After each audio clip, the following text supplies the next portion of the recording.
What if I told you the humble Hinge is the quiet genius behind the coolest phones of 2024? Welcome to Unboxd Origins. I'm Howie, your resident science geek and accidental trivia sponge. And I'm Wyatt. I ask the big questions. Sometimes philosophical, often skeptical, always curious. Today we're digging into how did foldable phones finally get cool again? Start with a time machine. Picture the early 2000s when cool had a chrome edge and a satisfying snap. The Motorola Razr, the flip that made tiny circuit boards look like jewelry. Clamshells were anatomy for status, compact in pockets, dramatic in gestures. Then, the smartphone era flattened everything into giant glass rectangles. For a decade, the phone as rectangle felt inevitable, unavoidable. Even it was the platonic ideal of a pocket computer. But beneath that sleek uniformity, engineers had never stopped tinkering with the idea of foldable displays. The trick was always the same three-headed dragon. The screen that could fold without cracking, a hinge that could endure thousands of openings, and software that stopped apps from getting lost when the display changed size. Early attempts flirted with tossability, but they also exposed brutal trade-offs. Fast forward to about 2018 to 2019, and you get the first modern foldables. Royal's FlexPay and Samsung's original Galaxy Fold were watershed moments, but not for purely triumphant reasons. The FlexPay was among the first commercially available foldables, but looked rough around the edges, literally, with a noticeable crease and engineering compromises. Samsung's Galaxy Fold launched to equal parts awe and catastrophe. Review units developed screen failures after a few days of use because of fragile layers and particle ingress, which forced Samsung to delay the public launch and improve the design. At the same time, the Razr rebooted as a nostalgic clamshell, a high-profile fashion comeback that looked great in glossy photos, but disappointed in durability and camera performance.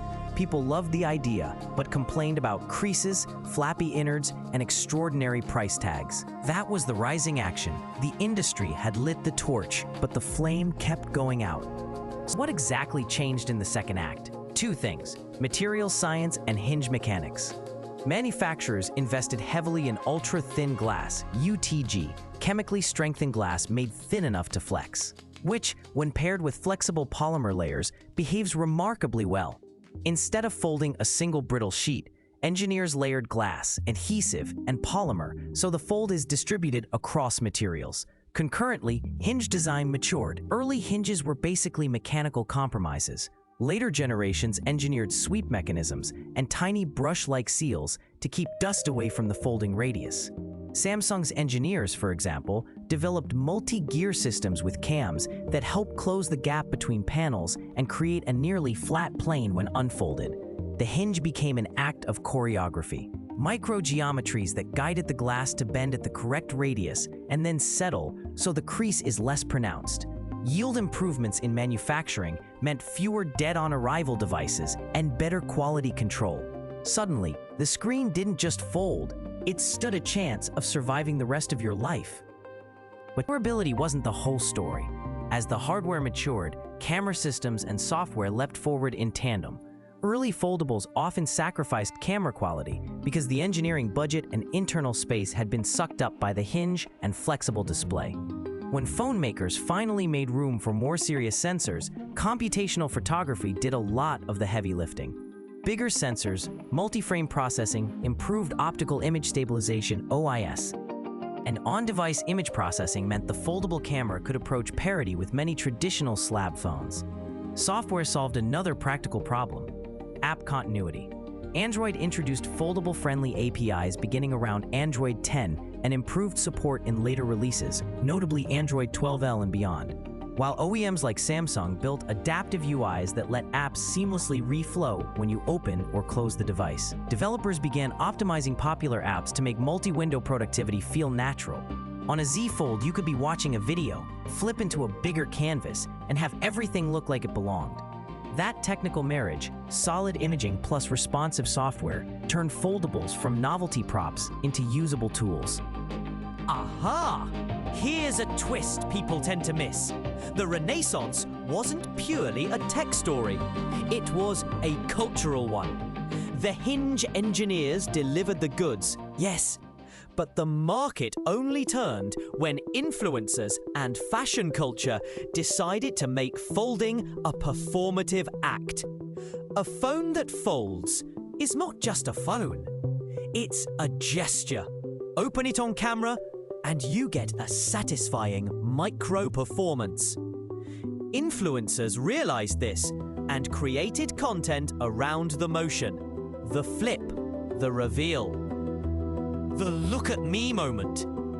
Suddenly, a hinge was an accessory for attention. The tech enabled the trick, but the trick made the tech desirable. This is the overlooked pivot. Form factor significance was not restored by durability alone, but by showing people why they'd want to perform the fold in front of millions of viewers. Exactly. After that, a feedback loop kicked in. Brands started collaborating with celebrities and designers, staging dramatic product drops and limited editions. The Motorola Razr re-emerged in a way that wasn't only about specs, but about nostalgia and style. Samsung sent early Z Flip units to celebrities and curated aesthetically driven campaigns. TikTok and Instagram amplified every snap, every buttery open flip, turning durability-proof foldables into content-friendly props. Those influencer-driven drops did a few key things. They created scarcity, made the flips visible in aspirational contexts, and normalized the flip as part of a performer's toolkit. That social signaling elevated foldables from contraptions to cultural artifacts. Combine that with the steady improvement in hinge life, many models are rated for around 200,000 folds, more competitive cameras, and broader app support, and you've got a product that is both functional and desirable. There's also an economic angle we should not skip. Early foldables were R&D powerhouses with R&D price tags, but as yields improved and components standardized, costs came down. Manufacturers leaned on economies of scale and on a mid-range roadmap. Not every foldable had to be a flagship-priced glass and titanium object. That democratized the form factor slightly, widening the audience beyond early adopters and luxury buyers. Carrier subsidies, trade-in programs, and financing helped too. That mathematical reality, better margins per unit through refinement, plus expanded marketing reach, allowed companies to invest in ecosystem improvements like more resilient screens and better camera stacks without the consumer-facing price being a constant showstopper. And let's not neglect ergonomics and attention economics. Modern flip phones perform differently in era and format sensitive ways. The clamshell satisfies a need to make a tiny, pocketable device that can still produce large screen content when needed. It also plays wonderfully with how we consume and create social media. Shorter videos, thumb-friendly actuations, quick peeks, and enhanced selfie flexibility when you can prop a half-opened flip on a surface. The foldable form factor aligns with the micro-content era. People don't just carry phones to process information. They carry them to stage short acts that can be recorded and distributed instantly. The hinge is therefore a kind of stagehand. That's a beautiful way to put it. The hinge as stagehand. Technically, designers also started experimenting with hinge detents, places where the hinge wants to stop, allowing the device to sit at half-open positions for hands-free use. That created a new set of use cases: propped video calls, low-angle portrait shots without tripods, and one-handed browsing. Hardware teams paired that with software remaps, camera UI that flips to cover display selfie modes, multi-window templates that split at logical ratios for messaging and reference, and gestures that make the fold perform actions. The result is that foldables aren't vaguely futuristic anymore. They are practical in ways that rectangle phones aren't. Aha! Also, consider the psychological closure of nostalgia with novelty. People who loved razors in 2004 craved the satisfying snap again, but they demanded modern camera and battery performance. Companies that leaned too heavily on aesthetics without matching the utility disappointed buyers. Once the balance was struck, nostalgia plus robustness plus usable cameras plus social storytelling, the cultural pendulum swung. Older buyers could have their razor moment without sacrificing modern features, while younger buyers discovered the flip as a new performative object. That intergenerational appeal made marketing easier and sales healthier. So the Renaissance wasn't just for tech heads, it was a cultural alignment across demographics. There's also one more practical point. Repairability and real-world longevity improved. Early foldables felt fragile, not just because of brittle screens, but because repair ecosystems weren't in place. If your foldable screen broke, there was often nowhere convenient to get it fixed. Repairs were complex and parts expensive. Now, manufacturers have started establishing repair programs, stocking unique parts, and training service centers to handle the components. And there are more third-party workshops that can do the work. That reduces the perceived risk of buying a foldable and increases the real-world lifespan. Though, repair can remain more complicated and costly than for simple slab phones. Combine that with software support, lasting several years, and you get a more convincing upgrade proposition. So what does the arc look like in a nutshell? The first act was nostalgic aspiration. Flips symbolized cool. The second act was a tech crash. Early foldables showed promise but failed in durability and function. The third act, the current one, is a synthesis. Better materials, UTG, layered polymers, better hinge engineering, sweep mechanisms, detents, dust seals, refined software, adaptive UIs, camera modes, improved camera hardware, smart marketing, influencer drops, fashion tie-ins, and a better economic model, improving yields, broadening price points. Those factors combine to make foldables useful and cool again. And why should anyone care beyond the cool factor? Because this story showed how design, engineering, and culture interlock. A technological improvement alone rarely changes the world, unless it is woven into social practices. Foldable phones didn't just survive the passage of time. They were recontextualized.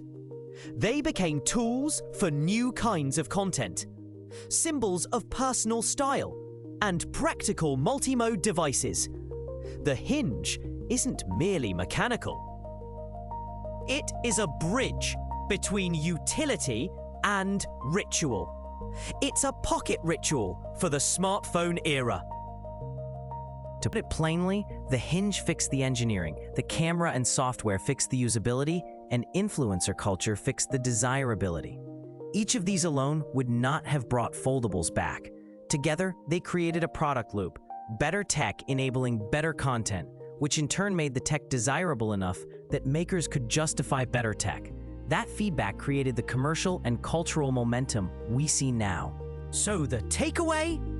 If you're asking whether foldables are merely a fad dressed in flash, the evidence leans the other way. They evolved from fragile prototypes into pragmatic, desirable tools because hardware breakthroughs met cultural storytelling at the right moment. They found their audience by becoming useful for things rectangles weren't as good at, and then by performing well in front of millions of viewers. In short, hinges were boring until they became the handshake of a new economy. The economy of short attention spans and big gestures. The mechanical poetry of a well-engineered fold combined with cameras and social proof is why flips and folds roared back. And in the larger sense, this is a reminder that product revolutions are rarely single-threaded. They require advances in materials, clever mechanical design, software ecosystems that anticipate behavior, supply chains that improve yields, and narratives that convince people it's worth changing habits. Foldables succeeded because the whole orchestra started playing in tune.